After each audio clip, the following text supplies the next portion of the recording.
pertama kita membahas tentang pengertiannya.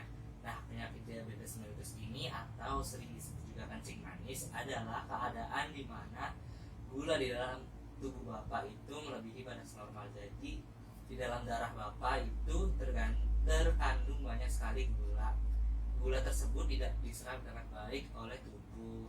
Nah, kemudian apa aja sih penyebabnya yang menyebabkan penyakit diabetes ini? Yang pertama yaitu ada keturunan. Nah, keturunan diabetes 6 kali beresiko lebih tinggi dibanding yang tidak mempunyai riwayat diabetes. Sebelumnya saya bertanya, apakah keluarga Bapak mempunyai penyakit diabetes? Ada.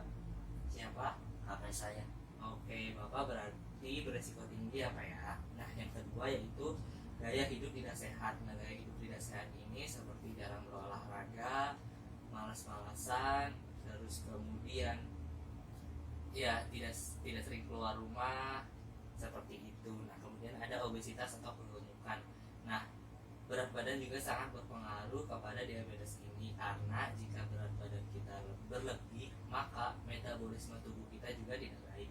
Nah, kemudian ada pola makan tidak sehat. Pola makan tidak sehat yaitu Bapak mengkonsumsi makanan cepat saji, makanan berminyak, minuman bersoda dan sejenisnya. Nah, kemudian ada usia. Nah, di usia yang sudah tua atau sekitar 50 tahunan ke atas itu berisiko tinggi terkena diabetes. Tapi usia muda seperti Bapak juga berisiko juga karena Bapak mempunyai keturunan diabetes. Nah, kemudian ada kerusakan kelenjar pankreas. Nah, kelenjar pankreas itu berfungsi untuk memproduksi insulin, yaitu untuk memecah gula darah. Jika insulin tidak diproduksi dengan baik, maka gula tidak dipecah dengan baik sehingga beredar di dalam peredaran darah Bapak. Nah, apa aja sih jenis-jenis diabetes itu? Jenis diabetes itu ada 4. Yang pertama yaitu diabetes tipe 1. Diabetes tipe 1 ini terjadi karena kerusakan kelenjar pankreas, yaitu tubuh tidak bisa memproduksi insulin dengan baik sehingga tidak bisa memecah gula di dalam darah. Nah, kemudian ada diabetes tipe 2. Tubuh bisa memproduksi kelenjar insulin dengan baik, tetapi sel-sel dalam tubuh kita tidak peka terhadap insulin sehingga tidak menyerap dengan baik insulin atau tidak memanfaatkan dengan baik, dan gula darah sulit dipecah. Nah, kemudian ada diabetes tipe 3 ya, atau diabetes gestasi. Diabetes ini terjadi apabila ketika ibu sedang hamil dan akan melahirkan.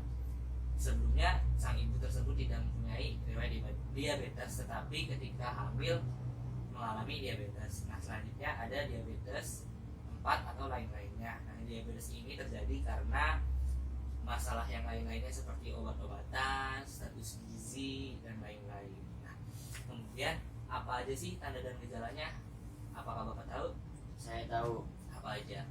Banyak minum, banyak makan, banyak kencing, dan mudah lelah. Iya, betul sekali Bapak. Itu adalah tanda dan gejalanya. Ada lagi tanda dan gejalanya, yaitu ketika Bapak mempunyai luka dan luka tersebut sulit sembuh. Nah, itu harus segera Bapak periksakan ketika Bapak mengalami tanda dan gejala tersebut. Nah, kemudian apa aja sih komplikasinya? Nah, komplikasinya yaitu penyakit jantung. Orang dengan diabetes berisiko tinggi mengalami penyakit jantung karena aliran darah tersumbat oleh plak-plak gula dalam darah. Nah, kemudian ada gagal ginjal. Nah, ginjal yang seharusnya menyaring darah ini berat menyaringnya karena banyak gula yang disaring dalam darah. Nah, kemudian ada retinopati atau kebutaan. Jadi diabetes juga bisa menyebabkan kebutaan. Nah, kemudian ada stroke. Kenapa stroke bisa terjadi? Karena aliran darah ke otak itu menyempit atau sedikit terhalang oleh plak-plak gula tersebut. Kat. Mana ngajak pindah? Bisa kan? Mundur. Halo. Kita kalau tidur, Waduh, sing kalau tidur diminta makan ini. makan ini. makan nasi hangat baik menderita diabetes. Kayak aja sih tidurin, apakah tidur pada pagi hari? Ya, 1, 2, 3. Nah, apa aja sih pencegahan yang bisa Bapak lakukan untuk terhindar dari penyakit diabetes tersebut? Yang pertama ada cek kadar gula darah secara teratur. Yang kedua yaitu konsumsi makanan sehat dan jaga pola makan. Bapak tahu kan pola makan sehat, makan sayur-sayuran, lauk pauk sehat, susu. Nah, kemudian ada jaga berat badan ideal. Jadi selain makan, kita juga diseimbangi dengan olahraga supaya berat badan kita ideal. Selanjutnya ada olahraga secara teratur. Nah, olahraga secara teratur itu membantu tubuh kita tetap sehat, menjaga metabolisme dan menjaga daya tahan tubuh. Nah, kemudian ada diet diabetes. Apa aja sih diet diabetes ini? Yang pertama ada tinggi karbohidrat. Nah, tinggi karbohidrat ini kita itu banyak memakan karbohidrat seperti roti, gandum, dan singkong. Yang kedua ada tinggi serat. Tinggi serat itu serat banyak terkandung di sayur-sayuran dan buah-buahan. Yang ketiga yaitu rendah lemak. Nah, rendah lemak tuh contohnya itu susu kedelai, bukan susu hewan. Yang keempat yaitu rendah protein. Oke Bapak, apakah penjelasan yang saya sampaikan sudah jelas? sudah jelas. Apakah ada yang ingin Bapak tanyakan? Ya, ada. Apa itu Pak? Kalau tidur di pagi hari itu dapat meningkatkan risiko diabetes. Ya baik Bapak, pertanyaannya.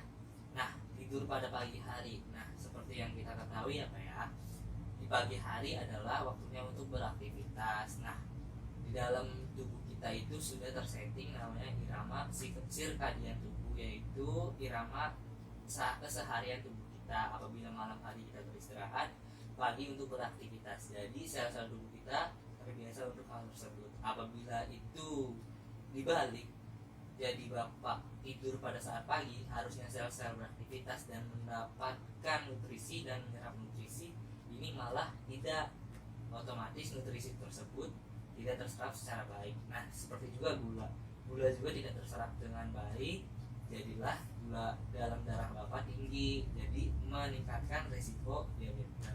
Seperti itu Pak. Apakah ada yang lain? Ada. Apa itu Pak? Kalau memakan nasi saat panas itu baik untuk menderita diabetes. Oke baik, Bapak banyak penelitian yang sudah meneliti tentang hal ini. Apakah nasi panas itu baik untuk penderita diabetes? Nah, nasi panas sendiri itu banyak mengandung glukosa. Jadi dianjurkan penderita diabetes mengkonsumsi nasi pada saat dingin, atau bisa juga diganti nasi putih dengan nasi merah. Seperti itu agar kadar gula dalam nasi tersebut lebih sedikit.